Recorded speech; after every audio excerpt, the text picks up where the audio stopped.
Welcome to Statesmen, the podcast where we explore all 50 states with our 5 senses. If you've come here for history, we're giving you some, but most of this is half-baked opinion that is never intended to harm or offend anyone. Living space. Ancient humans have been living in space for millennia.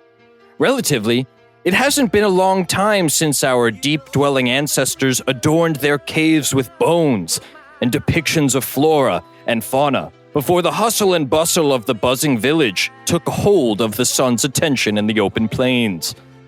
A move from a cave to an open field would have been a tough physical and cultural transition for our ancient ancestors from cave humanoid underground dwellers, or chuds, to, well, us, the statesmen, better known today as podcasting humanoid apartment dwellers, or pads. Today, we get a sense of our new horizons. Here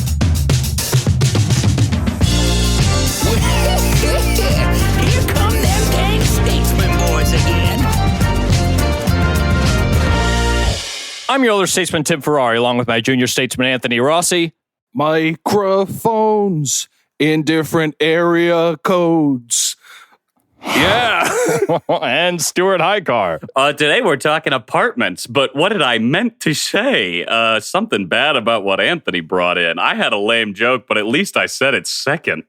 You know, Wow. you both got them off so well despite us being over Zoom for the first time. Whoa! Yeah. Whoa! Here we go. Is it the first time? I guess we did record once with Camden. Yes, yeah. I think technically this is maybe our second time, but this is going to be the first time that we're recording a full episode over Zoom, which, That's true. I mean, let's be honest, guys. This is one of the biggest moments in modern podcasting history. I mean, will the statesmen be able to make this jump? Will they survive? Will they leap It's true. over the hole only to find themselves grasping at the edge on the other side and then to fall back into the hole? Here's what I'm already worried about. I already had a joke that bombed, and in my apartment alone, it hurts really bad because there's no one here to like share a gaze. Well, There's actually, also to be there's fair, a little bit of a delay. Oh, Yeah. sorry, Anthony. You go ahead. no, the delay had nothing to do with it. I actually do have Camden here, our faithful producer, sitting on my couch with me. He Yes. helped me get my equipment set up. Yeah. For everyone out there, they should know Camden and Anthony are being very quarantine safe. Both of you guys, before entering the apartment, did a Purell bath together. You sort of like swamped in and out of a big claw-footed tub full of the hand sanitizer. Yeah, and then we washed our hands because hand sanitizer, of course, is not a replacement for vigorously washing. Exactly. It kills Wow. 99.9% of germs, but if you wash your hands after that, goodbye. So I have a quarantine question for you guys. QQ. Oh, a QQ? Yeah, QQ. Do you or do you not remember the song Area Codes by Ludacris and Nate Dogg? That's a quarantine question? I do. I Because don't.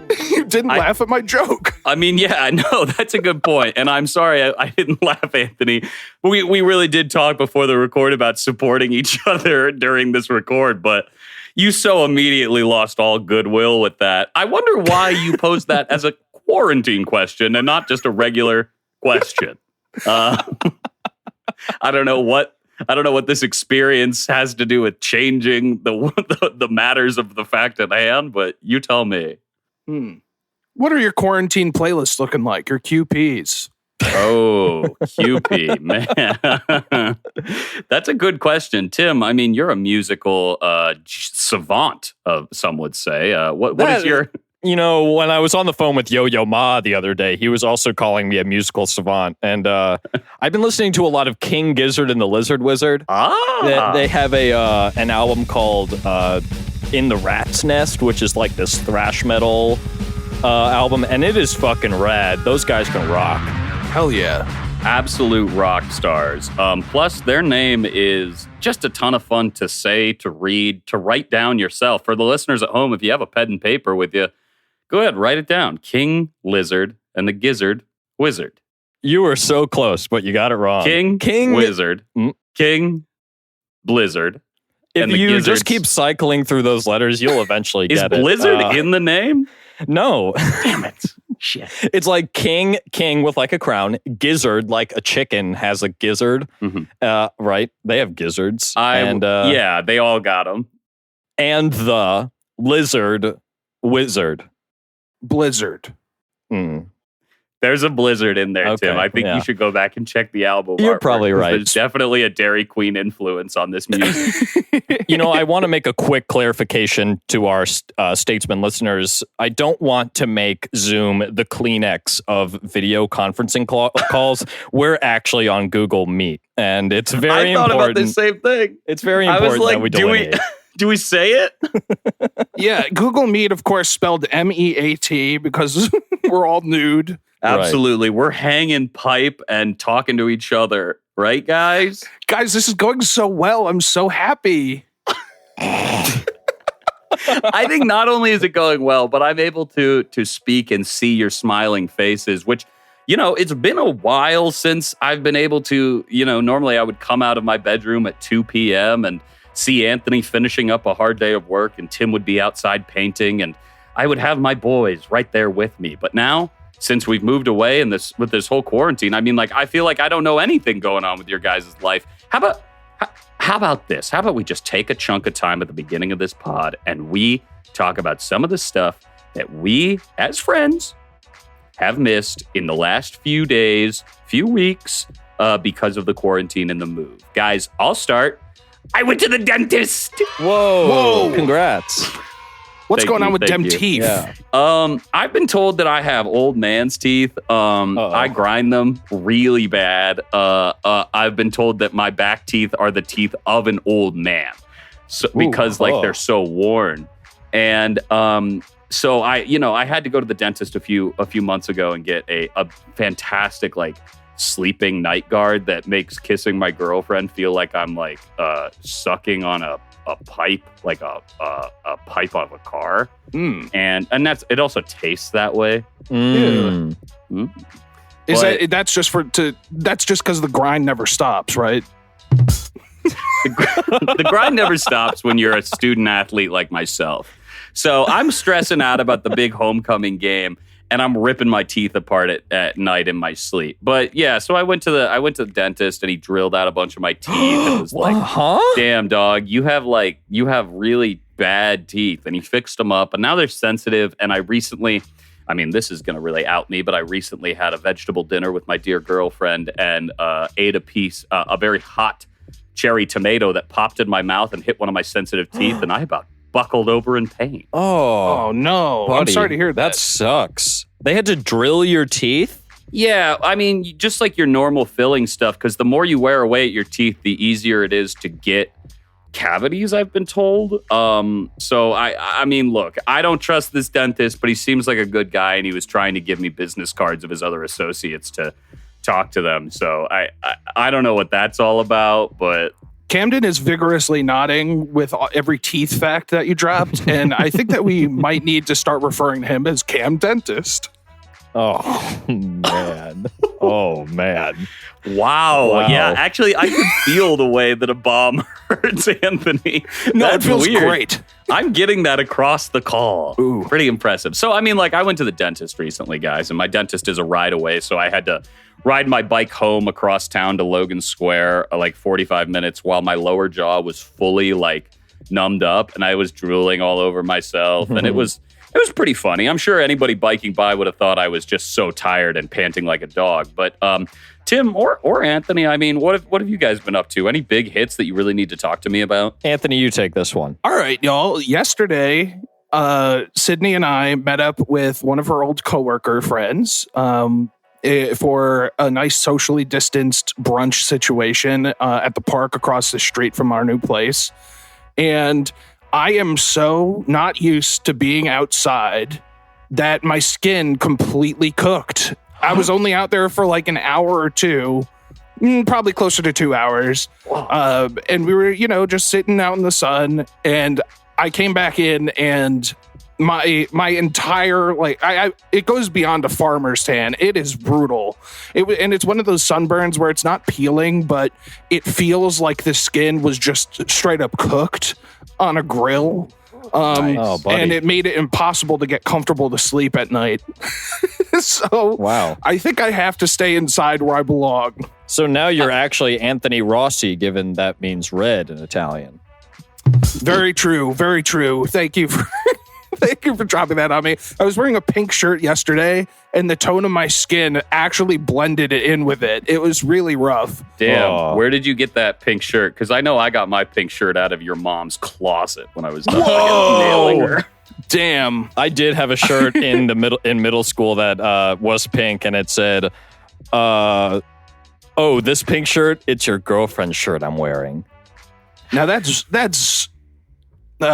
so bad. That's bad, but it's also savage, bougie, and ratchet. Yeah. So you should be pretty proud of yourself, Tim. That's cool, actually. Wow. Damn, Anthony, have you considered? I know you said you want to stay inside now, but like, have you considered sunscreen? I don't have sunscreen. I haven't had a reason to have sunscreen on hand in quite some time, but next time I'll definitely be more prepared. My question now is, do I just wait it out or do I go for the aloe? I want to feel out whether or not it's going to be a quick turnaround and turn into a cooling tan, or if I'm going to be pink for some time. You guys, of course, can't tell that I'm sunburned because my little camera is so dark. Honestly, it's I was struggling to trapped in a cave. pick you up. Yeah, I mean, it is pretty funny how Tim and I's screens, I think, are fairly well lit, and Anthony's really does look like he's at like a hookah house with Camden, like recording his podcast from a den. Well, of course, we'll get into my living situation a little bit later on in this episode, but it might be a similar vibe to a hookah house. Very cool, sitting on the floor. Absolutely. You go to the hookah house to blow pipes, but you never want to blow a pipe in your new apartment. Am I right? Plumbing's Definitely every day. not. And Stu, just to join you on the dental train, I haven't been to the dentist in a long time, longer than I would feel comfortable saying, just because I don't really ever think about making an appointment until I have a certain pain. But I know that it's looming on the horizon for me just because I can feel a little cavity with my tongue. If there's anything that Guillermo del Toro has taught me, it's take care of your teeth. Yeah, Huh? He tweeted that one time. I don't know. It just stuck in my head. It's about the only thing that's stuck in my head of his. damn, shots at Guillermo. Yeah, but I do shots. have to say, Anthony, I think that's certainly how a lot of people live with dentists. They don't go until they genuinely have to, just because of how terrible an experience it normally is. But I do think not going makes things a little harder, because then when you do go, you're playing catch up with all the stuff that you didn't know was wrong. Right. And that sucks. Nothing worse than going in, getting a checkup, and they're like, damn, dude, you've been missing all these back teeth. Did you know these fell out? And you're like, I don't know. Oh, man. Well, I'll report back once I eventually make the appointment, and that'll probably be next year. So we'll see what's going on. Well, speaking of next year, Tim, what have you been doing in the 1/12 of the year that I hadn't seen you in the past? A month. Yeah, I mean, I feel kind of bad for you guys. You guys have only talked about your pain, and I can't say that I've felt anything painful in the last month, other than the pain of I bought a moped. I bought a nice little green 1978 Pook Maxi. I don't know, mopeds out there, Moped Army, let's go. And I bought it, and it was running for 2 weeks, and then it shit out on me, and it wasn't turning on anymore. But what I've been doing with my time is learning how to work on an engine, and I fixed it, and I got it running just yesterday. Holy shit. What? Yeah, I know. That's insane. What an insane, I don't know. I never expected to learn about an engine, and now I can tell you pretty much all about this two-stroke that I got. Oh. Damn, dude, that's awesome. What a big development. I am curious, when you were working on the engine, did you have to lie down on a little sliding board with wheels and scoot yourself under the under the machine? And when you came out of the machine, did you have just one little bit of oil under one of your eyes? Yep, I got out underneath that machine, wiped a big old forearm on my forehead, and said, well, shit's broke. Damn. Hey, I will say, from the photos that I've seen of that moped, it is the least moped-looking moped that I've seen. It really looks like a motorcycle.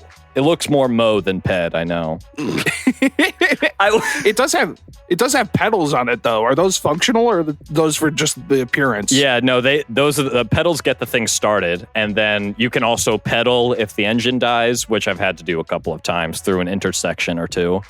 And that's really scary. That's got to be really I just wanted to I want to, before we get too far past it, bring up, you mentioned of course Moped Army. They're out there, they're listening, and they want to know more about it. So we'll definitely get moped check-ins every episode. But I do think one thing we've been struggling with, obviously, in the past with Moped Army is how we want to do the hashtag on Twitter. Because every time we've been doing Moped Army, that hadn't been working. So we just changed it. It's too long for a lot of tweets, Moped Army. So we've been shortening it to just, its initials, but that just brought a bunch of Octavia Spencer fans out of the woodwork. And I don't know where to go next with this. Wow, a fucking mile-long run-up to that joke. That was great. It's a mile-long pedal up, and then you can get the engine going. Wow. Well, guys, I'm so glad to hear about all of your about your current lives. But, bad news. It really bums me out that I haven't been able to see or even experience your apartments at all, given, the quarantine. And I don't know, we've just been kind of, I think, maybe enjoying the time away from each other. All right, don't jump in at once. I know, I get it. Maybe I'm the only one. No, I think distance makes the heart grow fonder, right? And we lived together for 2 whole years. And by the end, especially in quarantine, that shit's crushing. You only see a few people for months at a time, and you don't ever get to have those breaks where you go out into the real world. And while I love you two, my 2 boys, it's 100% true. Maybe it's been nice to get away from each other and start our own lives a little bit. And then, but I mean, on the run up to this record, hot damn, I've been excited. I've been very excited to do it. So, but one thing that's been just bumming me the fuck out is that because of quarantine, I cannot show you guys. I can't show you my apartment, and I can't let you eat in my apartment. I can't let you guys listen to music in my apartment. I can't let you guys do anything in my apartment. It sucks. Wait, Stu, I mean, we are recording this podcast. We've been recording this podcast about the states through the 5 senses for so long. I'm wondering, maybe in developing this episode right on the spot, we go through each of our apartments with the 5 senses and relate them to the states. Oh, but how will we relate them to the states? Through the 5 senses, of course. Oh, a perfect triptych. I can actually hear the audience on the other side of the microphone in the future screaming in excitement. God, they're always yelling. That's the thing about Moped Army that people don't know about. They're the loudest people out there. 10 Hut to that Moped Army, 10 Pizza Huts to that Moped Army. Well, how about we just get right into it? So we're going to explore our apartments through the 5 senses and relate them to each of the 50 states. We're going to bring out some characteristics about my living room being like some state, or my kitchen about being some state, whatever, smells like it, looks like it. We're just going to go through the 5 senses in the normal SSTSS order that we've established over the course of the years. We'll go smell, we'll go sound, we'll go taste, we'll go sight, and then we'll go touch. So, hell yeah. Wow. Sounds we don't good. even have a game. We don't have a game, but I did want to talk to you guys specifically. I mean, has anyone been watching the games? The NBA is back, the bubble's working, and I've been making buku bucks betting on the Bucks. Don't go down like Howie Bling, man. We need you on this pod. We can't have you getting deep in the world of betting, risking it all. I have put $246,000 on the Bucks winning everything. Bucks on Bucks. Wow. Yeah, Bucks for the Bucks, and that goes against my precious Nuggets, which is hard. But just to cover my bets, I also put down 5 heavy gold nuggets on the Nuggets themselves. Nice. Wow. Yeah. And I know what you're asking. The Heat, what did I bet for the Heat? Well, I put down some heavy heat of my own. That's right, a freestyle. I bet a fat freestyle that they would win it all. Are you really betting? No, I don't have any money. Okay. Well, we have the safest bet of them all is that this episode is going to be fire. Indeed. Well, so let's start with what's that smell? Oh, it's the smell of each of our apartments. Whoa! How about Stu? Why don't you take this one first? What does your apartment smell like in terms of a state? Oh, well, unfortunately, the state that I'd like to compare my apartment smell to is undergoing some tough smells right now. They've been fighting like smell. They're having a smell of a time. Of course, I'm speaking of California, baby. California. Now, Arnold, right? The governor. when I think of California, I think of, the salty sea air or the dusty desert. Sure, and unfortunately, because of wildfires right now, it's very smoky as well. But none of those three things are why I picked California. Instead, it's because of what's across that beautiful Golden Gate Bridge. Anthony, ever been? Yeah, I've been to the Golden Gate Bridge. Okay, well, have you been Not across it? much to report. I've also been to the island of Alcatraz, the Rock. How'd you get off? I swam. Well, Tim, you lived in California for a year. Do you know what's on the other end of the Golden Gate Bridge? I don't. An island of some sort, I believe. Sure. I think so. I'm not sure 100%. But what I do know is that, and this was taught to me by, of course, the Planet of the Apes remakes. Oh, no. Once Caesar and the pack gets across the Golden Gate Bridge, they're able to hide in the great redwood forests. Wow. That's Oh. right. So that's the smell that I was going for in my smell segment. I'm relating my my apartment to the redwood smells of California, specifically well, this is why, right? You remember our old apartment. What was the one thing that was, from soup to nuts, what was covering that apartment? Dust. No, Anthony, any guesses? Friendship. Okay, both of you guys are technically correct, but I was going to say carpet. Our last apartment was fully carpeted. My new place, hardwood, baby. Wow, nice. That's right. It's all hardwood all the way, front to back, hard ass wood. And so what have I been doing with my time, enjoying my hardwood? I've been pouring Pine Sol everywhere and wiping to Kingdom Come. My place smells like Cali, baby. Redwoods and trees. Wow. Do you ever catch yourself slipping around on your wood floor? Do you ever pull a risky business in the morning? You're not going to believe this. Yesterday, I was getting out of bed in my long socks and my husband's work shirt I put on just to have something to throw on while I made us coffee. And as I left my room, I was going at such a speed. I was going at such a speed towards the kitchen that I couldn't stop myself from sliding right out onto the front patio, over the ledge, and down into my neighbor's front lawn. So, I've been there. I've been sliding around. I've been ruining socks left and right. But hardwood floors. Fellas, you smell them lately? I don't smell hardwood floors in my apartment. Personally, I don't have hardwood floors. I'm still carpeted. Carpet. Damn. What color are we rocking on those new carpets? Our previous carpets were like a sickly tan. Yeah, they were bad. These are like a poo-poo brown.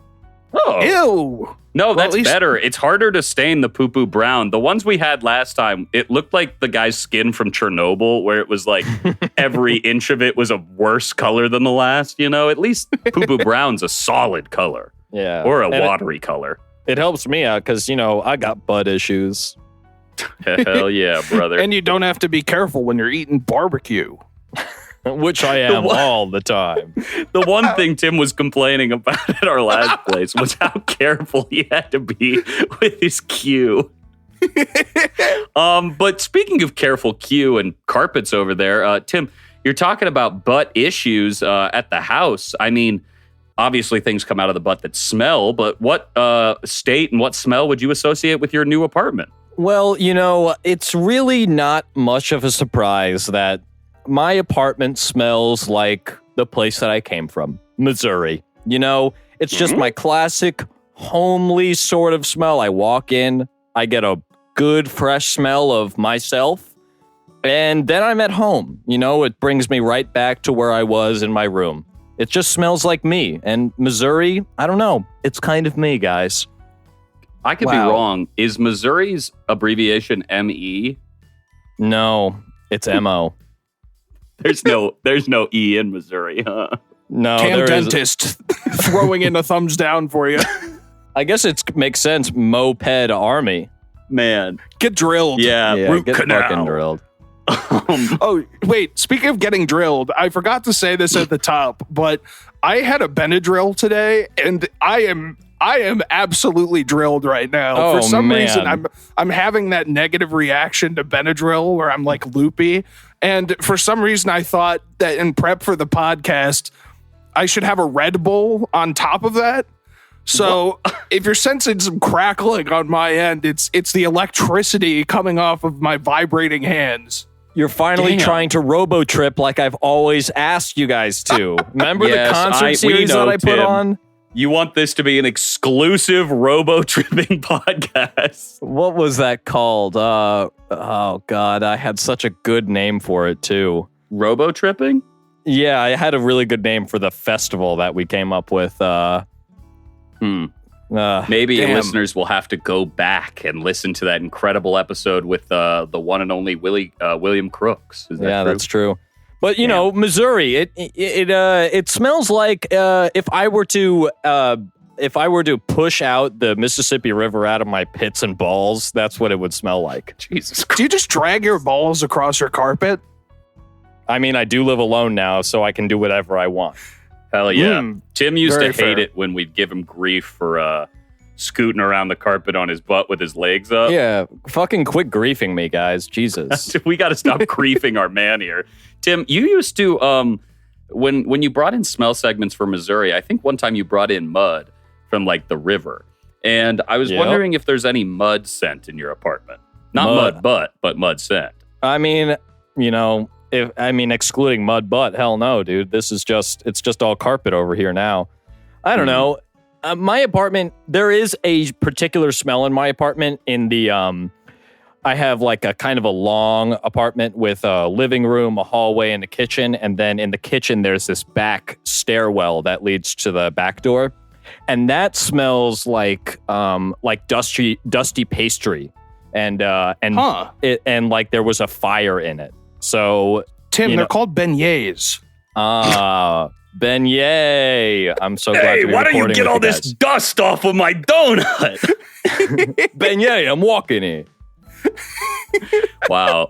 Dusty Pastry sounds like a pretty good stripper name for myself. Oh, yeah. Pastry. I like that smell. I know what you're talking about, though. There is a stinky kind of oldness, but sweetness that can sometimes come to those old wooded areas. Yeah, it's not a good smell. It's definitely Yikes. a nasty, burnt pastry, dusty pastry, like, I don't know, like a guy who smells like clams made it. Huh? You ever have an old guy that you've just been around a little bit too much and he just smells like fucking salty clams? Hey, Anthony, if you are in a group of people and you can't figure out which one of them smells like clams, it's you. Oh no. Anthony, what does your apartment smell like and what does it remind you of? So we've had this discussion on the podcast before where you can't really ever know what your apartment smells like. To me, it is a neutral smell. There's not really a presence looming in the air when you first walk in, as far as I'm aware. I will say that it is a very woody apartment. All our blinds are thick wood, as you can see behind me. The floors are wood. We don't have any carpets. In the bathroom, they are tile, not wood. But in general, I think it's a pretty neutral smell. It's not very dusty. It's not very, there's not really anything that carries over from my neighbors, except if you're right by their doors, because it is kind of separated. But we do have and utilize a lot of candles and a lot of incense, and those are all hand selected by my roommate and my partner, Sydney, who is from the state of Washington. Oh. So I would say that my apartment smells like Washington. It's got like a nice earthly but sweet smell, kind of like flowers, woodsy. It depends on what is lit at the time. But yeah, it's definitely a smellscape that is shaped by her and her nose for the wax and the sticks. Interesting. You know, with a name like Washington, you'd think maybe it'd have a cleaner smell. But what's the number one stink that you think Washington has as a state? I feel like Washington, I've never been, but I would imagine it to smell kind of like rain, like wet grass. And I don't know if that's necessarily what it smells like when our candles or incense is lit, but I think there is almost like a new flower smell when we have our candles up and running. Didn't we have in one of our Washington episodes mentioning like patchouli or some shit like that? Definitely. There is a little bit of patchouli stank to some of the sticks that we have for our incense. Hell yeah. Hell yeah. Watch out. Yeah, where this you is kind smell of patchouli, you'll always start to smell fish, but with a P. This is definitely kind of a hippie vibe in here. Sick, dude. Would you describe yourself as the hippie of the pod? Certainly. I think anybody would. Okay. I don't know if that's true. If out of the three of us, I think the most boho is definitely Tim. Yeah. No, I hard disagree. Please consult my tie-dye body. A sunburn. Hold on, wait. Not. Let me drop a sunburn reveal on you real quick. I'm tilting my computer so you can see my arm. Do you see how pink it is? Now Yeah, I'm raising my sleeve gently. Whoa. Okay. It's That's bad. hot. It's Yeah, one you corner got of a like two whole Neapolitan different ice cream. colors. You look like a dipped popsicle. That shit's wild. Man, I feel like I would love to come over there and just sit down and rub some aloe on you, you know, two big handfuls of aloe just squelching and welching between my palms. But when I slap them onto your skin, Anthony, it might make a bit of a sound, wouldn't you say? Yeah. What do you think that would sound like?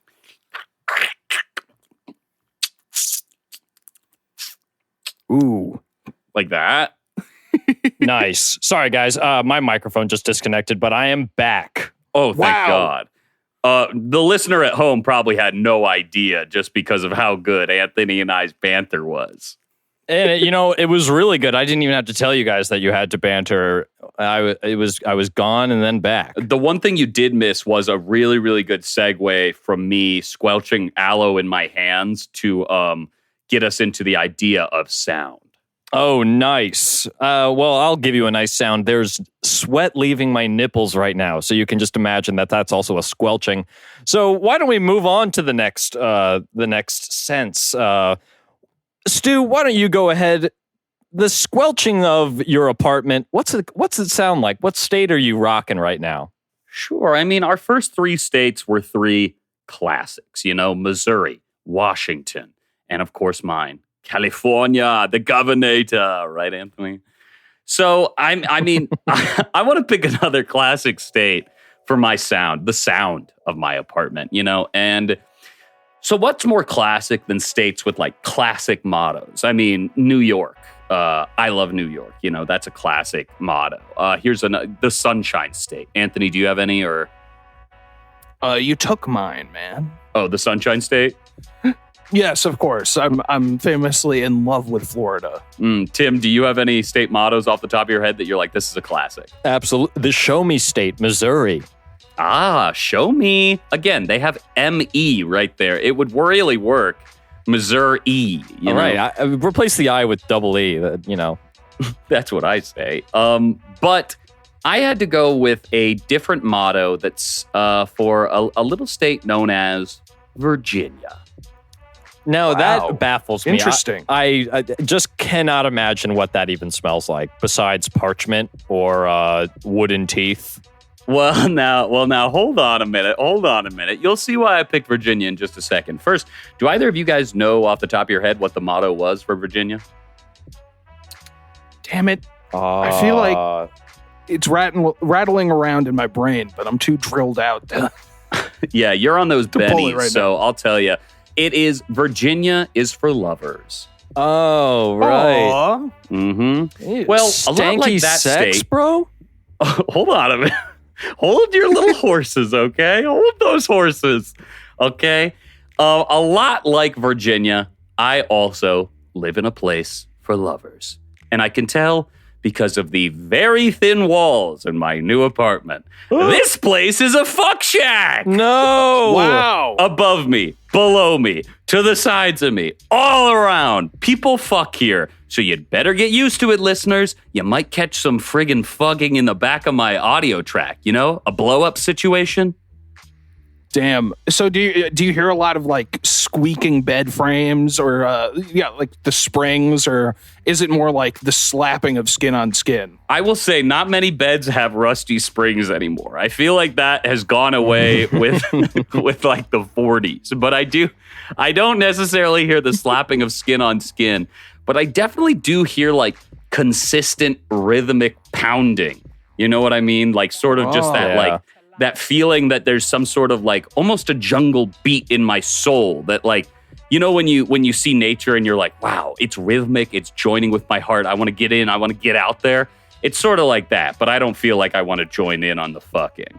Now, are you sure that when you hear this rhythmic sound that you're not just approaching the board of a game called Jumanji?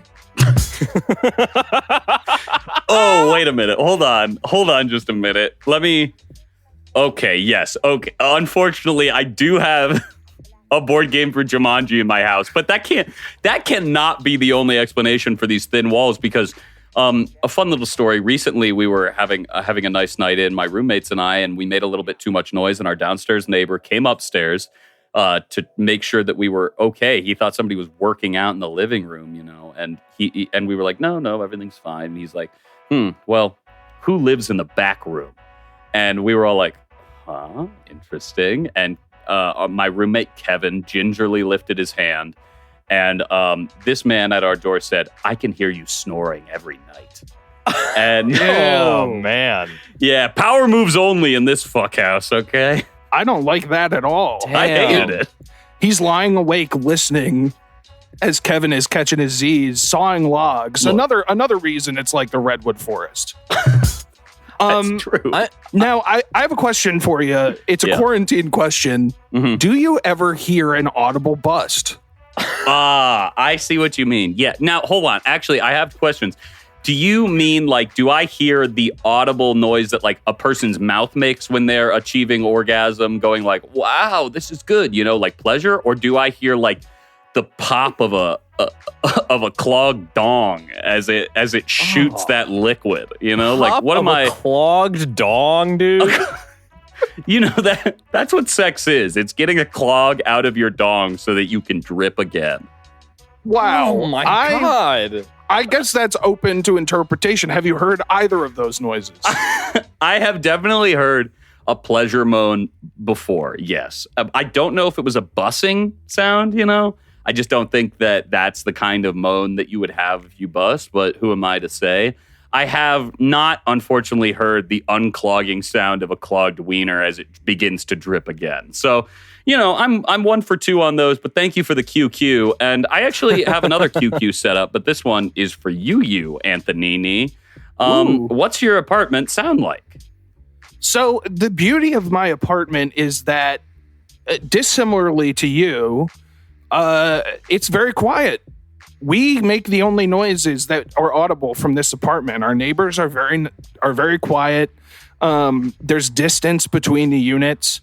I'm not sure if our neighbors can hear us, you know, just when we're going around in our living room, because our bedroom is far away from the door. But, you know, we definitely don't get a lot of bleed from the other surrounding units. So I've selected a state, Tennessee. And the reason for that is we have secured a bunch of new vinyls, and we've been really spinning the machine lately. We've been listening to a bunch of new stuff, and it's an eclectic collection of music, if I do say so myself. It's not just straight up country, but you know, Tennessee is famously like a musical hub. So I would definitely compare it to that state. Interesting. Tennessee, another, I mean, we're talking barbecue again. I feel like when I hear that music, I'm thinking Q, but I've got a QQ for you, a BBQQ. That's a bad boy quarantine question. How loud do you play that music? You know, do you like, I think you're on the top floor of your apartment. So like, are you like blasting this shit? Are you worried about your downstairs neighbors hearing Melissa Etheridge or whoever you're playing? Honestly, the thing I'm most concerned about my downstairs neighbors hearing is the sound of my heavy, hearty footsteps as I'm stomping around. And I do stomp. And I do the full stomp experience where I'm banging garbage can lids and sweeping rhythmically. But no, I think that the range of volume varies based on the record and based on the time of day or night. If it's, you know, a reasonable time to be a little louder, we'll definitely boost it and jam around, and sometimes even bust a move. And if it's quiet hours and neighbors are studying, Anthony, do you think your neighbors have ever heard you bust a move? No, I don't think so. I'm very quiet in the bedroom. I lie there like a stone man. Yeah, I feel like I would have heard you guys in our apartment, unless our apartment was so quiet. I think our apartment had like very thick lead-lined walls. That's why the internet didn't work in the back of it. Oh, But it also traps all the busting noise. But yeah, no, I'll definitely play a record loud if I'm in the mood for it. But if you know, sometimes if we're just vibing on the couch, it'll be like a little lower and in the background. But you know, when we have it loudest is when we're cooking, so we can definitely get the sound of it in the kitchen. And also, you know, it's not, our entertainment is not just limited to music. Tennessee also has, you know, some performance and stuff too, but music's definitely the focus. But we also, you know, always pretty much have our TV running with the latest binge series. Lately, it's been the latest binge. Yeah. Can I ask what the latest binge is? We've been watching lots of Drag Race. Just finished season 9, which was the ending is among the best moments of TV history I've ever seen. It was comparable to the moon landing, the finale. Truly incredible. I won't spoil, but we've also been watching The Sopranos lately, which is cool. It's definitely like the quarantine investment, you know? Yeah. A lot of people learned how to bake sourdough. A lot of people started watching The Sopranos. I also started watching The Sopranos. Hey! Dough so sour you make a face like Syl. Ooh, nice. Can I ask how far everyone is? Because I think I started watching the Sopranos at the beginning of the quarantine. So I'm starting season 5, or as the Sopranos would say,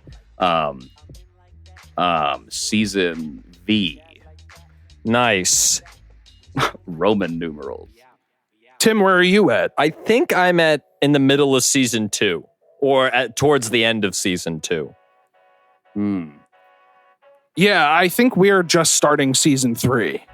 Okay. So we got a little bit of a ladder going here. Huh. Absolutely. Now the question now the question remains, who's going to finish first? A question I often have to ask about my neighbors. Tim, we were talking about musical artists earlier with Anthony's thing, and I see there's some beautiful paint in the background of your shot, you know, of your own artistry.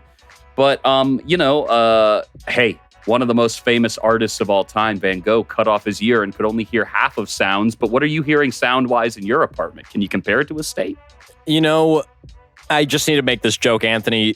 Your apartment is in the key of Tennessee. Nice. Okay. Thank you very much. Camden thumbs up music. Here we go. My apartment, it kind of sounds. Just picture yourself on kind of the northern hemisphere, even further north than the northernmost contiguous 50. We're in the mountains. It's serene, it's beautiful, and the only sound that you can hear is the crunch of a deer stepping on a frozen piece of grass. That's right, my apartment is the dead silence of Alaska. There's nothing here. I don't play much music here. My footsteps are muffled by the poo-poo brown carpet that I have all over, besides in my kitchen, which is tiled. But I wear socks, so it's even more muffled. It's silent here, and you can hear a pin drop. Now, it's silent. Would you say it's deadly? Only with my farts, dude. Come on. This, Tim, silence. You should get a white noise machine or something. I mean, yeah, I've got my AC. I've got a couple of ACs, so that white noise is there. But I guess that would also be the white noise of Alaska, the aurora borealis and the winds. Do you miss neighbor noise at all? Like, do you wish that there was a little more action, or do you like the tranquility? I should clarify. So within my apartment, it is serene. But I don't know if you can hear now, but outside of my door, there are about 4 or 5 dogs. And all of them are no more than a foot tall. There's a Chihuahua that whenever I go outside, it consistently barks at me until I'm out of sight. And it is the yappiest fucking thing in the world. So my apartment, it sounds like silence, but it also sounds like yappy dog. that's kind of Alaskan in its own way, though. You know, what with their wolves, the great descendants of dogs. Exactly. Have you guys ever heard of an anechoic chamber? I had to look up exactly what it's called, but it's those like perfectly like soundproof rooms. Yeah, you can like hear your heartbeat in them. Mm-hmm. Yeah. So the idea, I'm kind of worried, Tim, that perhaps you've stumbled into an anechoic chamber of your own, and by the next record, you'll be driven insane by the silence of your own body functions. I'm also concerned about that because it's been a month since I've lived here, and I can already feel changes, guys. I'm growing wings. Whoa. Show us your wing. Show us your back. You don't want to see it. It's kind of infected right now. Oh, no. Tim's wings are 2 big cysts. I have a question for you. Yeah. Did you say Anna Kendrick chamber? Because that's a pitch perfect chamber. Yeah, anechoic chambers are often used by singers like Anna Kendrick, so I understand how you would get that confused completely. Yeah. But if there was one chamber of secrets I'd like to be locked in, it's Anna Kendrick's. Guys, since we moved out, have you missed me when I'm gone? Oh man. Oh god. That was pitch Shout out perfect, to baby. Pitches are back. Wow. I don't know. I'm interested to come visit your guys' apartments and experience those different soundscapes for myself. I definitely don't miss neighbor noise. Like, I like having a removed kind of space, but I definitely don't feel like I live in like a Anna Kendrick chamber. I feel like there is enough presence and enough hum, at least, to occupy the soundscape so it's not dead quiet. And then usually when I'm home alone, you know, I'm at work. So right. I have more sounds going on than I would like my phone ringing and the tapping of my keys. Right. A lot of that like extra hum in your apartment is, though, because Scott Muscuddy lives there as well, right? No, that doesn't even sound remotely like that. Sounds exactly like Kid Cudi. What are you talking about? That was perfect. You have excellent musical taste. Wow. All right. Well, you know, on that sound, we should move on to the next sense. The taste. You know, we touch our taste buds to a piece of food pretty much every time that we wake up in the morning. Guys, what do your apartments taste like these days? Anthony, I'm throwing this one to you because I know you got a good answer. Absolutely. I have a great answer.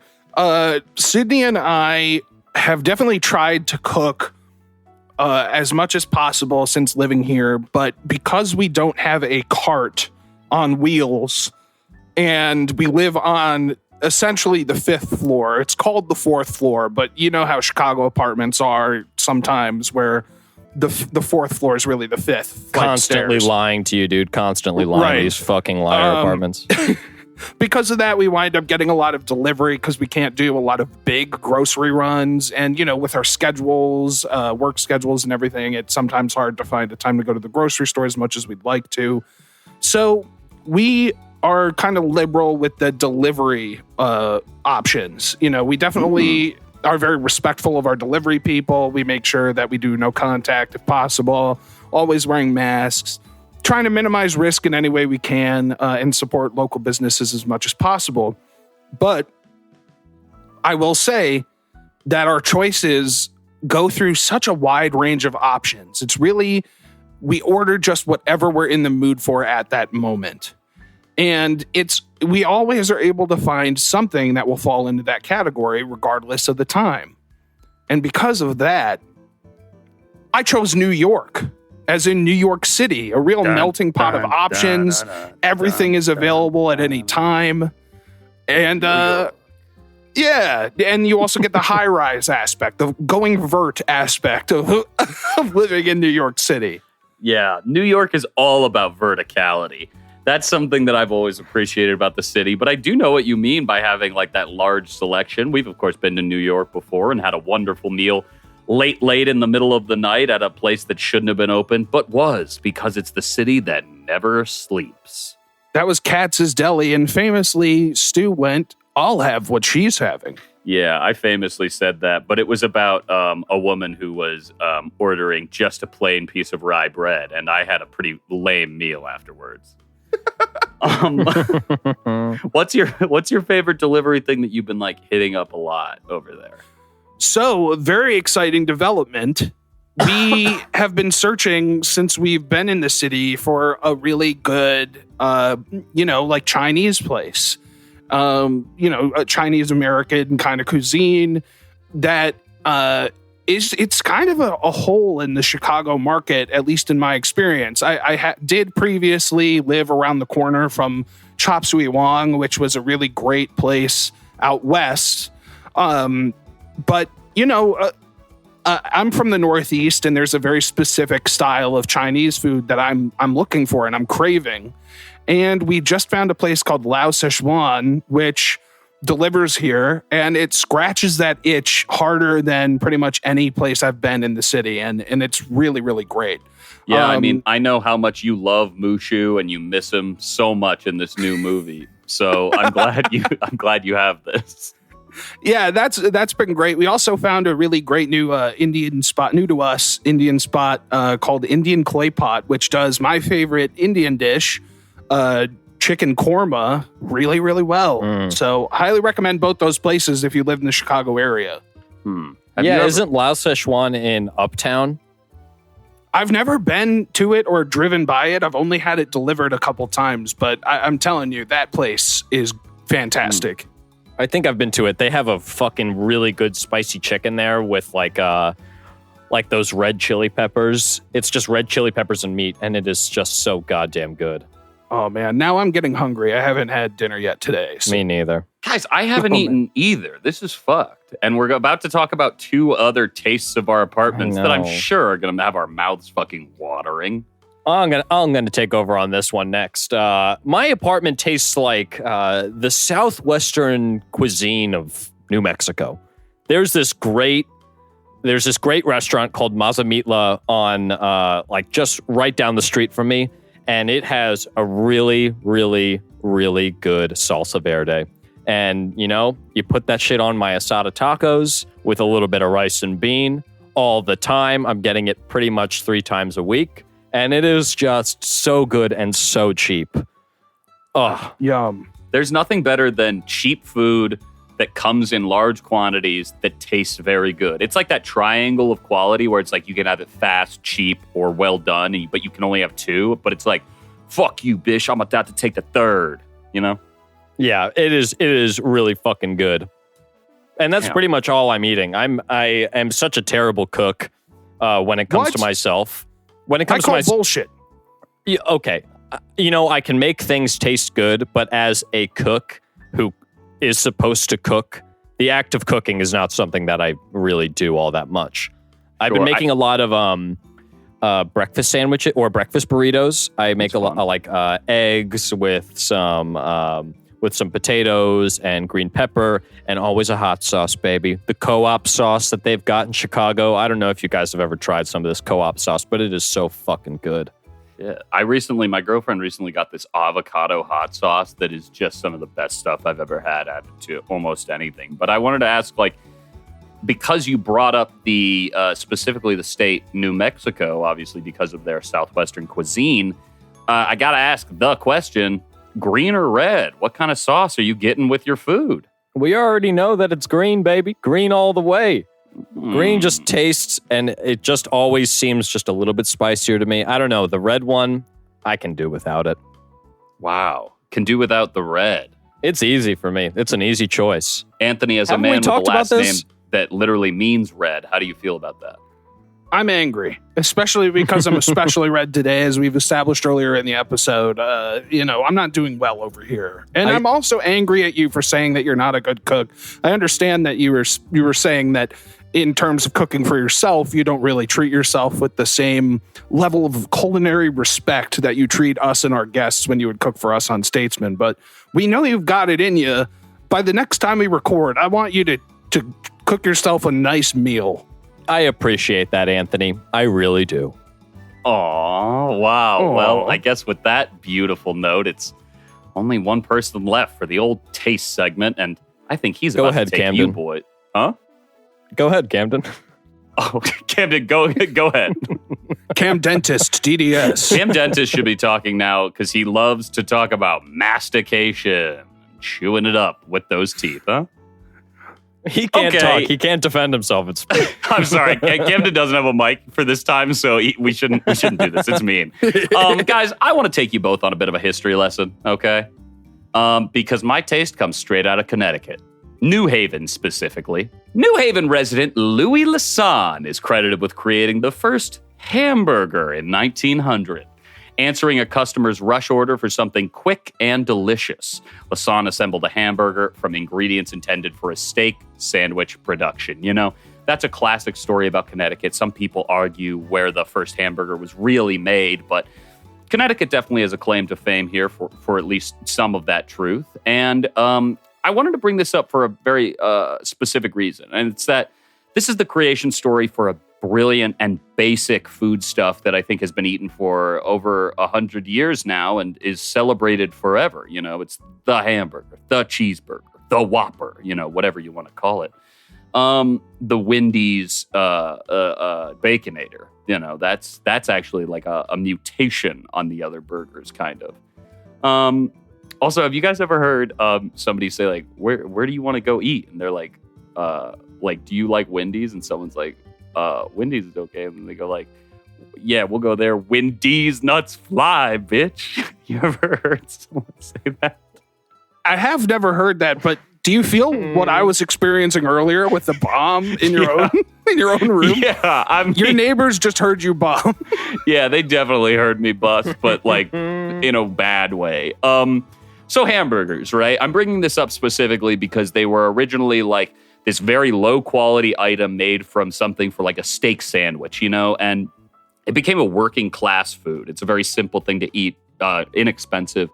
And I specifically want to focus on that quote, quick and delicious, which was something that was requested of Lassagne when he made his first hamburger. Well, forget the quick part and put in the words laughably expensive, and you'll get the Logan Square vibe, baby. This place is all about simple food that tastes incredibly fucking good, but it cost me some incredibly hefty wood. Wood is in paper, and paper is in money. So it's like costing me so much cash to eat here, but everything is super delicious. But it's all like the basic version of something. Like I specifically want to bring up, there's this little shop that opened inside of Young American, which is a restaurant right on the corner in Logan Square, that very popular place. But they've opened up this little window shop called Shitty Burger. That's shitty with two D's instead of T's. And they make like just their menu is like 6 things long. It's just burgers and fries.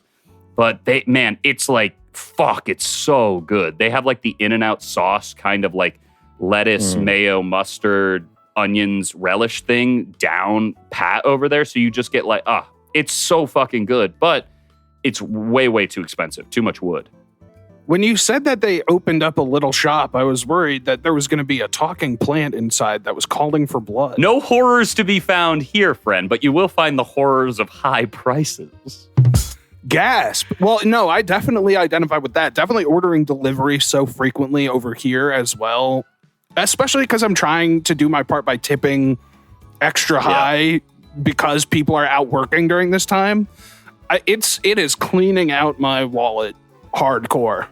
Totally understand where you're coming from on that one. I mean, specifically, I wanted to connect to Connecticut because it was a place that I think in early history was, not the most expensive, one of the original colonies, a place where anyone could grow and thrive. And now I think a lot of Connecticut is like where rich people live, right? And like cloistered off like seaside mansions or something. So that's sort of how I feel generally about Logan Square, I guess. But Logan Square's getting there. But I do think like food specifically in this place also has that vibe where it's like, okay, anybody should be able to afford this burrito, but it's like $14 for some reason. And it's very good, but $14 is steep for food, Yeah, Connecticut's also famous for its specific style of pizza. Have you found your local pizza place? Local pizza. Yes, Logan Square has so many great pizza places. Pizzeria Lobo just opened. I haven't tried it, but they have the grossest sign, and that's why I wanted to bring it up. They have the word pizzeria, but it's spelled in like pizza letters, like it looks like slices of pizza spelling out the word pizza. And then the word Lobo, which is, of course, Spanish for wolf, which we talked about earlier with Alaska. And before that, we talked about the governor, right, Anthony? Yes. Why do you keep looking for a reaction from me?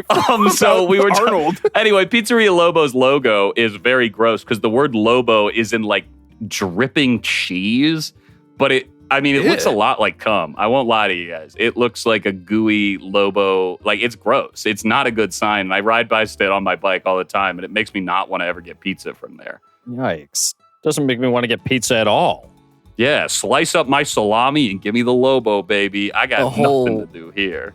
A whole new definition to the white sauce. Tim, you live in a similar neck of the woods. Have you found your pizza spot? See, for me, that's an important neighborhood. That's an important neighborhood staple. Absolutely. You got to know where your local pizza spot's at. I live right by Dante's Pizzeria. Have you guys ever been to Dante's? No, but I've heard it comes in 7 layers of hell. Well, it is pretty hot and spicy when they do their special slice of the day. They have a daily slice that's just different every time. And I don't know, they just make their crust super crunchy and it's nice and seasoned crust. It's just dank ass pizza. I feel like a good crust is like 95% of a good pizza. You know? Yeah. Totally. And they're quick and they take like 10 minutes for 3 slices. It's just a nice little pizza joint. Sure. Nice. Do you think that's great to hear? Speaking of Dante's Pizza, do you think the devil would cry if he ate this pizza? I don't want to be the devil's advocate in this situation, so I'm not even going to speak for him. Wow, this is good podcasting. You know what's also good podcasting? Moving on to the next segment where we talk about what our apartments look like through the states. Guys, Anthony, I'm throwing it to you. What does your apartment remind you of? Now, this is the segment that I'm most curious about because, of course, we can only see little screen-sized slivers of each other's living spaces, and it's mainly wall. It's mainly face and wall. But I'm excited to clue you in to what my place looks like by comparing it to a state that's already come up in a previous segment. Anthony, when you describe our apartments as mainly wall, I'm getting confused. What with the NBA association going on? I'm thinking you're talking about the offense of the Washington Wizards. Whoa. Oh, my God. Oh, is that a John Wall joke? Yeah. Who just got healthy today. He was just cleared to come back to basketball. Don't date the podcast, Anthony. Did he Dougie onto the court? Dougie'd onto the court and broke his ankle. All right. Well, my state that I was going to compare my apartment to has already come up. It is New Mexico. Oh. And I chose it for a very interesting reason. Now, New Mexico has a lot of architecture that's tan. It's kind of that Adobe, what is it? Adobe style? Adobo, yeah. Adobe, yeah. That is kind of the color scheme of the main living space of my apartment. It's definitely got tan walls, and it also has a little bit of that Santa Fe funk to it in terms of our decorative style. We have some vinyls hanging up on the wall that are all very like colorful and poppy. We have a funky painting that Sydney just did. I can't wait for you guys to see this one. It's super colorful and super awesome. But it definitely has that vibe. There's also kind of the turquoisey blue in our bathroom, which I think is an interesting color choice that also is reminiscent of the Southwest, maybe not New Mexico specifically. But it also gets lots of natural light, which I associate with New Mexico. And if we don't have our AC on, it gets hot because heat rises and we're at the top.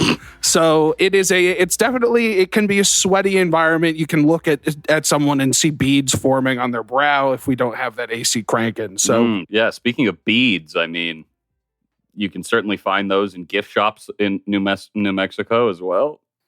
Definitely. We also have our coffee table situation is faux marble, and including stone in the midst of a tan environment, I feel like is very, desert vibe. Why aren't you friends with your marble? Jesus Christ. Oh, boys, I miss you. I missed you boys as well. Anthony, your apartment sounds swell, buddy. It's I full admittance, I have seen it totally undecorated. We got to sit together and watch a little bit of basketball early on in the move before I really got to see you fully comfortable with the place. And I think tan is a good color for you, but I will say the great thing about that Adobe style is that if you want to go with a different color, you can just go into your toolbar, grab the paint bucket, and select whatever you'd like. Camden, did you like that one? Cam Dentist gave it a mean thumbs down. Wow.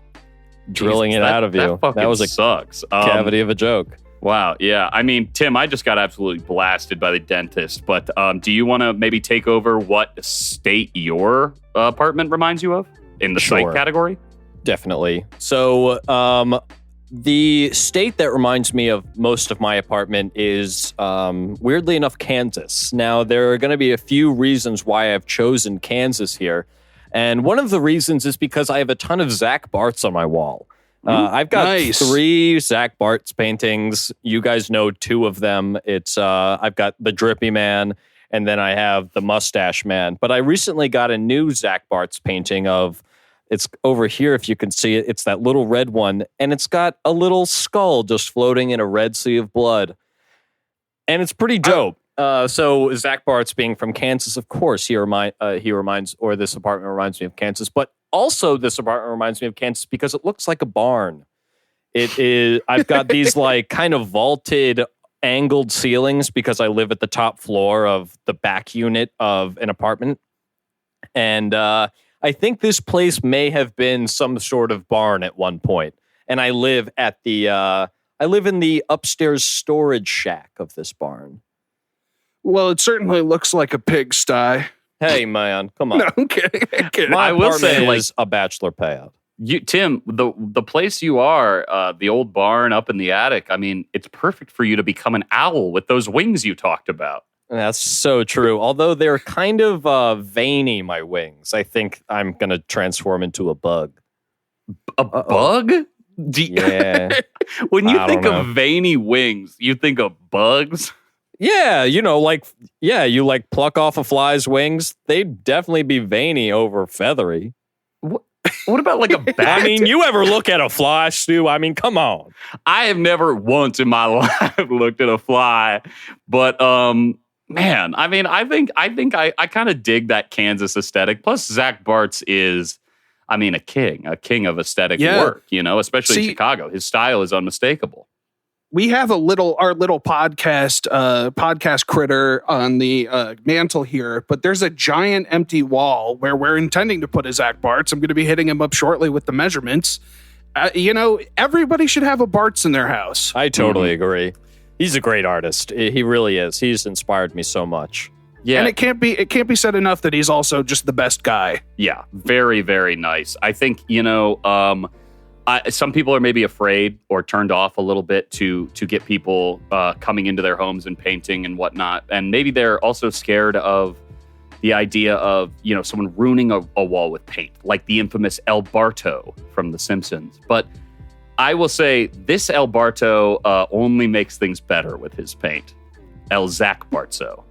The good thing about Zach Bartz is that, he doesn't even have to come in and paint on your wall. He can, paint on a canvas. The way that he does it is you go to his house and he hands you a painting through his window and you have a nice little conversation and then you leave. And it's so delightful. He's got a beautiful house and just a beautiful attitude and a beautiful personality. Zach, shouts out to you, buddy. Damn. Absolutely. But we need a shout out from Stu, particularly. Shout out what your apartment looks like. Arizona! SO, dude. Shout out to Arizona, everyone. Why, though? It's not because of Anthony's reasons with the tan stylings, but it is still in the Southwest. No, it's specifically because looking off my front porch looks a lot like the Grand Canyon. Wow. Lucky. Rocky indeed. Yes. But this is Logan Square. So instead of burros carefully walking loads of luggage up and down sloping paths, I look out and see ponytailed men zipping to and fro on their electric wheeled vehicles. You guys know about these things? Are you just seeing Tim on his motorbike? I mean, that might be it. But Tim, I imagine your motorbike is somewhat loud, right? Oh, the engine is basically a lawnmower engine. Oh, so it's nice and quiet. No, it screams, baby. But much like the Grand Canyon, when you're looking off my front deck, there are also fantastic stunts. We all remember when stuntmen were obsessed with jumping the canyon, right, Anthony? Of course. I am the resident stuntsman of the podcast, as we've learned from my nasal passage activity on the show. Yes. But what about the thrill of trying to cross a 6-way intersection? Whoa! Yeah, that's right. That's too many lanes. It's so many lanes. I live on kind of the corner of like the Kedzie and Fullerton area. And if you're not into Chicago, what you need to know is that a bunch of streets are kind of coming together, both boulevards off the street, the main streets, your side streets. They're all coming together. And this is a huge intersection. And a lot like watching the stunts of the Grand Canyon, I think we all remember when that guy went across on a tightrope recently, right? That's, I think, happened. I'm kind of waiting for disaster. Like every time I'm sitting out on my deck looking down over this thing, I'm just waiting to see some horrific car accident that just never comes. It never happens. So it's, I don't know. It's I would call very entertaining, much like the Grand Canyon, it's exciting just to look into it, even though nothing's happening, even though, erosion is technically happening at a rate of a couple, inches every million years or whatever. But for me, like watching this intersection is like, ooh, it's kind of an exciting drama where we're always bubbling, we're always boiling up to this next big peak, the explosion of the caldera. Wow. Do you have, would you say that looking out your front porch, you see those vibrant colors that you associate with the Grand Canyon? Like, the bright oranges, the burnt reds. The only burnt red I see is you. I don't really see any of those colors. I'm sorry. It's like mostly I'm getting a lot of greens. Right in front of my apartment is a lot of green space in the Logan Square area. So I get to there are these trees that are always moving. Recently, we had a tornado scare in Chicago and a bunch of these branches broke down. But because the wind was coming from the back of our apartment, we could sit on our front deck and just watch things get ripped apart without feeling any wind in front of us. It was very, very cool and probably dangerous. But yeah, I mean, I'm seeing just like a kaleidoscope of colors, plus the colors of all the different cars passing by. I can name them all if you want. I was biking in Logan Square the other day, and I biked in front of this person in a car, and because they were stopped, and I was trying to just get past them, and they rolled down their window and called me a bitch. Wow. What'd you do? Did you fight them? I hope you took him to Wendy's. I turned around, flipped him off, and said, "Suck my dick." Yeah, Wow. It felt so fly. good. Felt so good. That's I hate a very. I hate Logan Square. I hate driving in Logan Square. I hate riding in Logan Square. That place, I don't know. That's a traffic disaster just waiting to happen. What's crazy about it is that it's actually like the best traffic solution. It's just that Americans cannot understand roundabouts. So this would be a normal traffic thing in every other city on the face of the earth, but Americans hate roundabouts and don't understand the ideas of waiting and yielding to traffic. So people just jump in front of each other all the time. It fucking sucks. But I know what you're talking about. Like, in terms of traveling, I do a lot of biking over here, and it does feel like sometimes other cars are out to get you, or at least are like, I don't give a fuck if you get scratched and like just turned into paste between my car and this truck you're beside. Like, it's crazy. How about some common courtesy from these folks? Damn right. I only get curtness. No courtesy, only curt. Regular Vonnegut situation. Just fucking Vonnegut all over the place, dude. So it goes. I will say about the roundabout situation, 7 minutes is too long for a song. I do like that bass line, though. Yeah! Or should I say, yes? Well, why don't we say yes to the final segment? Absolutely. Yes. So we've talked about what our apartments smell like. We've talked about what our apartments sound like, what they taste like, what they look like. Now we should go ahead in a circle, or really in a triangle, starting with Anthony to Stuart, then to myself, to talk about what our apartments make us feel, or how they remind us of a state. Anthony? So, again, I have a state that's already come up before in a previous segment, not for me, but one of your previous picks. And this, of course, is showing the listener that we did not prep these together. We all came to the table with our own ruminations written down here. Sick. But I arrived at the conclusion that my apartment feels like California, because you'll definitely find whatever you're looking for. It's tranquil unless you go looking for some action, and you might spot a celebrity or two on my screen here. Did somebody say action celebrity? It's Arnold, me, the Governator. I had a secret son with my maid. Remember her?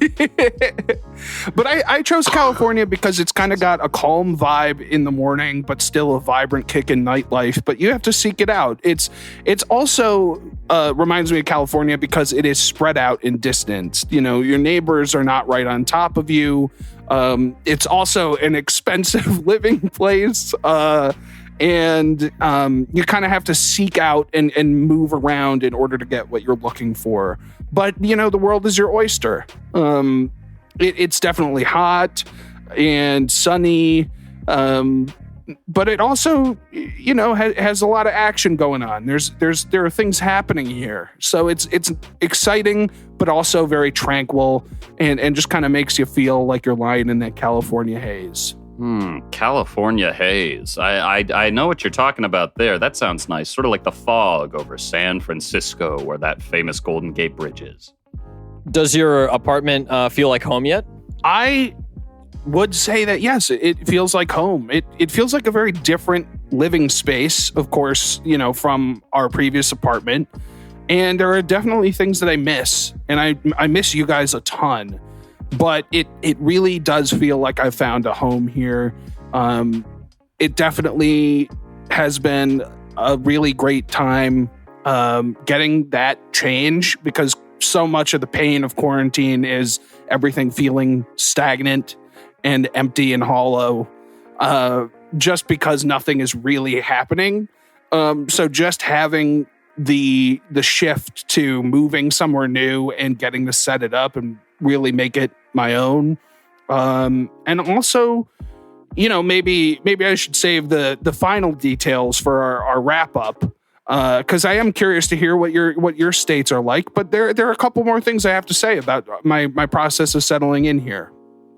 Sure. But, Stu, what state would you say your apartment feels like? Okay. Interesting. Well, first off, let me send this guy out of the room. Arnold, please leave. I'll be back. Okay. Well, for my touch, I wanted to specifically bring up the isolation I felt from my former brothers and my fellow statesmen. It's been a crazy adjustment, not having your smiling faces in the home each day. And so I wanted to talk about sort of that feeling, not isolation from the world necessarily. Logan Square exists and things happen here. But I do feel like it's like suddenly I've been like cut off from something that was such a big part of my life for so long. And not cut off, but obviously we can't go out and see each other and go to the bars like we used to every night, trolling for digits, us player boys, Entourage style. I'm Turtle, dude. You're definitely Turtle for sure out of all of them. And Anthony is Ari. Oh God, why? Sorry. You make me Jeremy Piven? Yep, you were the Come Piv on, dog. dude. So, I wanted to bring up a state that is sort of isolated in its own right. And Tim brought up one of the non-contiguous states, so I might as well talk about the other one. I've chosen the state of Hawaii. That's right. Wow. A state in the middle of the ocean, but is it alone? No! It's joined by little brother islands. So even when isolated in the ocean, Hawaii is not fully alone. And that's how I feel about the new move, It's like, I'm definitely out there, but I also know that my little brother islands are just a boat ride away. And that's how I feel about the new move and the new apartment and my new life on as an LSL, or a Logan Square loser, as we call it. But the S is, to be fair, scratched out with a red V, kind of like the kids from It. V. I'm missing the V part. What's the V have to do with stuff? Loser becomes lover. So, I see. Thank you for the clarification. Camden is shaking his head, and his bright orange Pennywise wig is almost coming up without Vervin saying yes. So yeah, I wanted to specifically bring up, that we're now apart, but Hawaii is still a part of the United States, even if there is physical distance between it and the other states. Plus, I put on a pair of sunglasses and it's practically vacation time out here. Yeah. Because I'm still hella unemployed. Sounds like it's paradise. Yeah, I would say it's a lot like a paradise in that it can be a low roll, it can be a high roll. Depends on the day, baby. Anthony, Snake eyes. What do you think of Hawaii? I think that's an interesting pick. I really want to see. It makes me really want to come and see your apartment sometime. Because, I want to get lost on that island time. I want to feel at peace, and I'm happy that you're so comfortable that you're really feeling like you're living that vacation life. Yeah, definitely. And I will say, in that sort of island lifestyle thing, no clocks in this house. No clocks. So island time is 100%. We go off the sun. Now, be careful, because there might be a clock in the walls. It also sounds like everybody's kind of getting their lay on. Sick. Fuck yeah. Everyone remembers the house with the clock in its walls. No, Anthony, your joke got stepped on by a better one. Man. Yeah, okay, so well, let's move on past the house with a clock in its walls. I have one thing to say about Hawaii. Mm-hmm. Your apartment's a lot like Hawaii because the pigs are always getting roasted. That's right. I live very close to Lori Lightfoot, and we get to walk by her house and yell at her from time to time. Nice. We get to do a lot of Logan Square protesting, which is still very, very fun and very, very necessary until that little gremlin of a woman steps down and we get a better mayor. Anyway, Tim, I wanted to stop touching myself and start to touch with you, right? Sure. So sure. what state does your apartment remind you of in the category of touch? Well, I've been kind of going back and forth on two things. You touched on the loneliness or the isolation. And in that regard, I would say that my apartment reminds me of Texas. My apartment is very big for what I use it for. I'm pretty small. I think I contain myself pretty well. And so my apartment feels kind of like Texas in that there's not much around me. I'm kind of alone here. There's so much to do, so much space. But it also reminds me of Florida because, like Anthony, I live at the top floor, and boy, it gets muggy as hell, and my ass is constantly in the swamp. The top Florida. It fucking is so hot. I have 2 ACs. Top Florida building. Oh, man. Oh, man. Yeah, I live at the top Florida building. I have 2 ACs and neither of them really work. Yeah, Stu is fully on the ground on that one. That one got me. That hurt. That was a really good one. Stu is raffling. I was absolutely rafflecoptering. And speaking of the rafflecopter, my friend wants to say something. Get to the chopper! Okay. Oh, anyway, man. Tim, you're at the top Florida building. Yeah, I mean, that's about it. It's very, very muggy up at the top of my... up at the top here. I have the AC off right now because it would get into the microphone and just be a bother. Like a mosquito. Wow. Like a Florida mosquito. And yeah, I don't know. Just muggy and alone. You know, I miss you guys. Hey, I miss you too, bud. Jeez. But, you know, the kind of good thing about Florida is how much weight you'll have in this next election. Oh, yeah. Would you say your apartment is also going to have a big effect on this whole Biden v. Trump thing everyone's talking about? I think if my apartment's Florida, it's swinging blue. Ooh. Anthony, if you got a sunburn on your dick, it'd be swinging red. I did want to, I was saving a little bit of something that I wanted to say during the touch segment, and I'm curious to hear your guys' experience. We've been apart for a month now. And I just wanted to say, I do miss you guys a lot. It is a big change to move away from 2 of my best friends who I've lived with for 2 years. And I really did love living together. But one big piece of the reason that this place feels like home is because it definitely felt like the right time for me to move in with my partner, Sydney. And it's brought us closer together.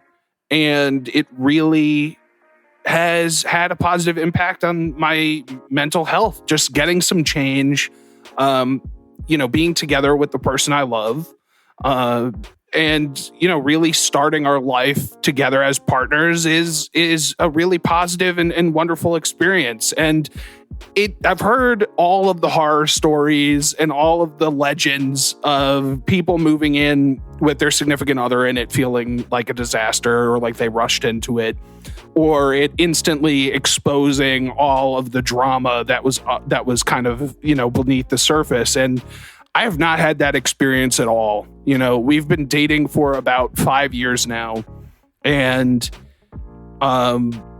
it really has been a breeze getting settled together.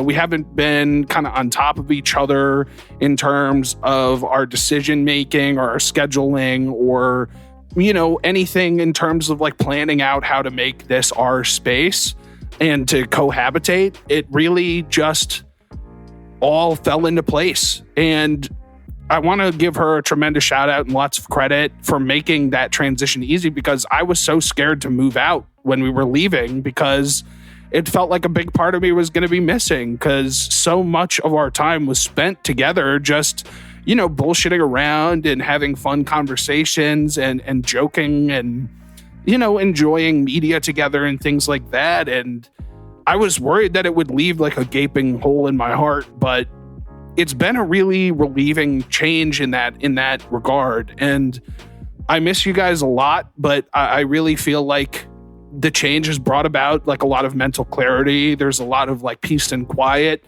that I really needed to kind of like get back in the swing of things. And I'm excited to have you guys over, when it's feeling safe for all of us. Like I'm really excited to have you guys in what is like my space now, because I think that we touched on this earlier, absence makes the heart grow fonder, absence makes the heart grow fonder. Yeah. is the same. I think I said distance earlier, which you're right. Your quote is the correct one. I just put distance in there instead.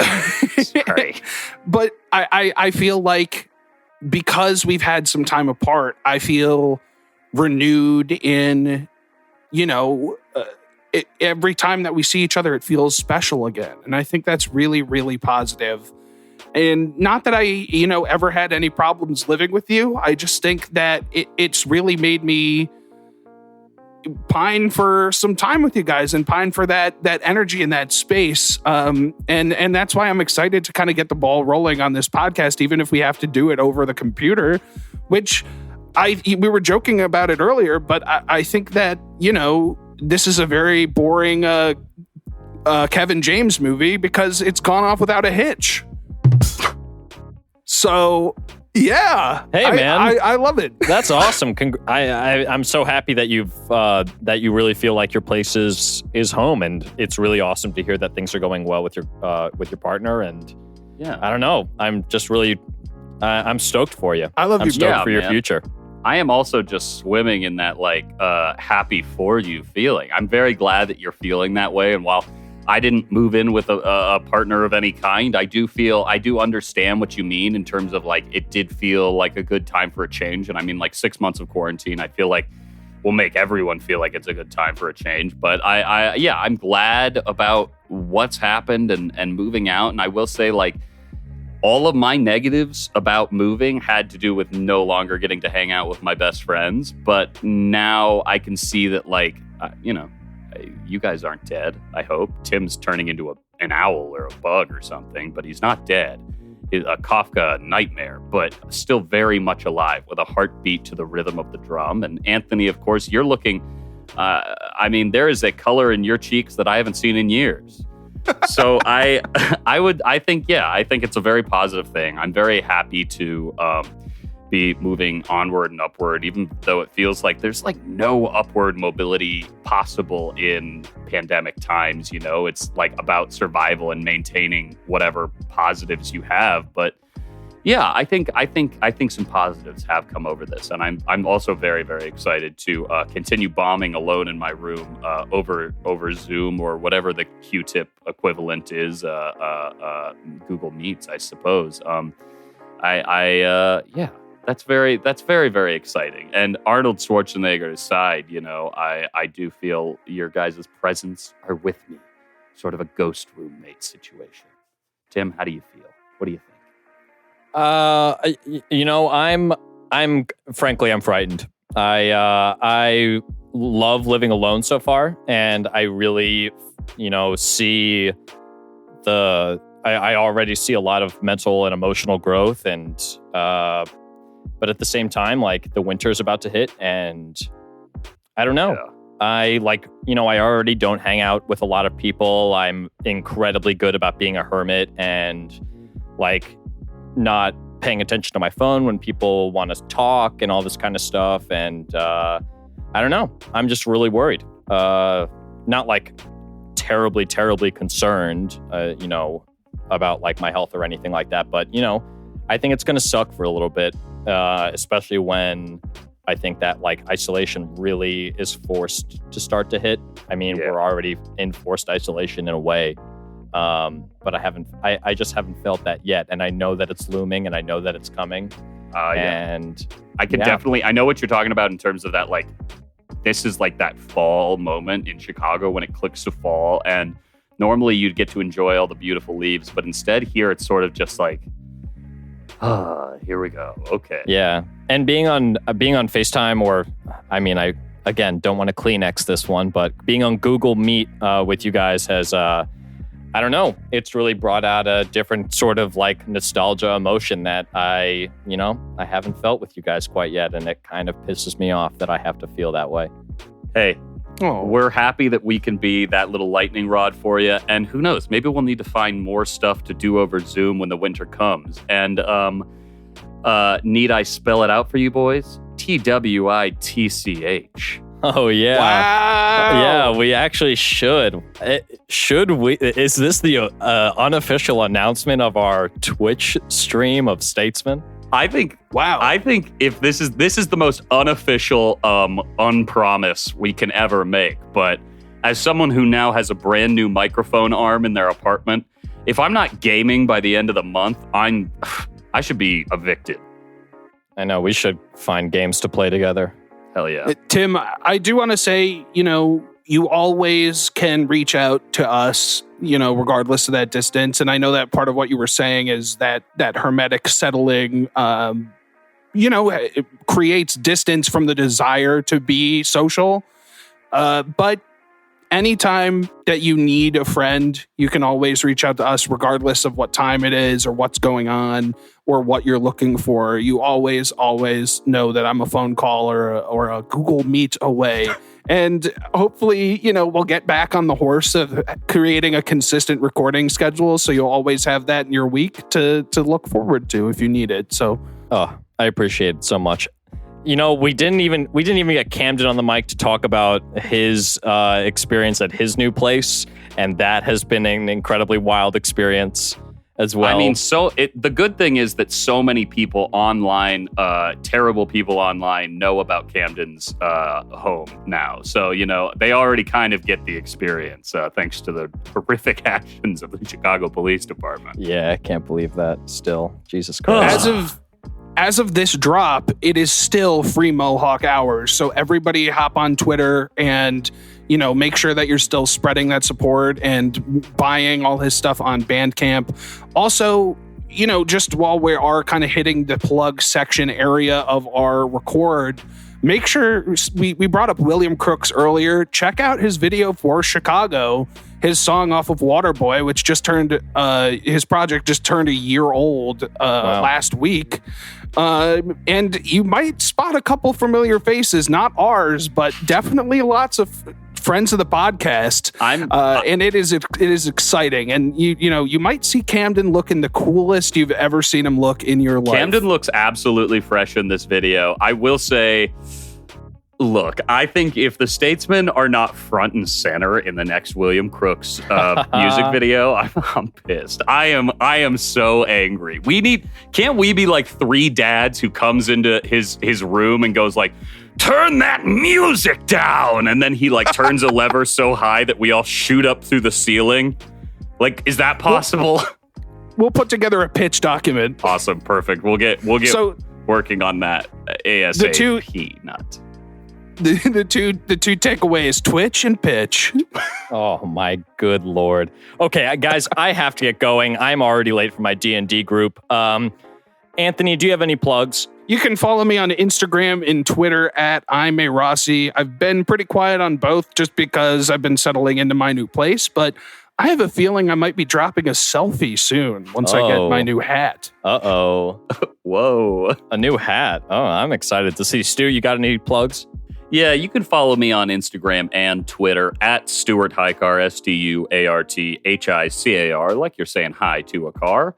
Obviously, my Instagram, nothing's changed over there. Still about a 3-week vetting period before you'll be able to see all my content, but a lot of funny vids that have been blowing up on there.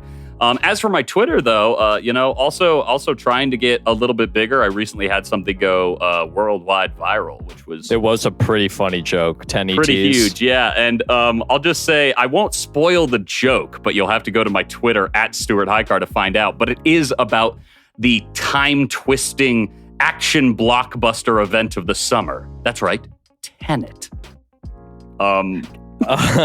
So if you don't want to go to the theater and die, you could just go to my Twitter and cry with laughter, at that, whatever that joke may be. But other than that, just keep supporting people in your neighborhoods. Fight against eviction moratorium, or not fight against them. Fight for eviction moratoriums now more than ever. There are so many people who are getting thrown out on the streets this month and next month because our system is fucking terrible. And as these people are kicked out on the streets and don't have places to live, they'll have to go to shelters, which means shelter populations are going to go up, which means there'll be more contact in those shelters, which just means this disease is going to spread even worse in the winter if this is allowed to keep happening. So please support people in your communities. If you can look into local resources to help with rent assistance, I believe is the technical term. You should just Google and then your certain area.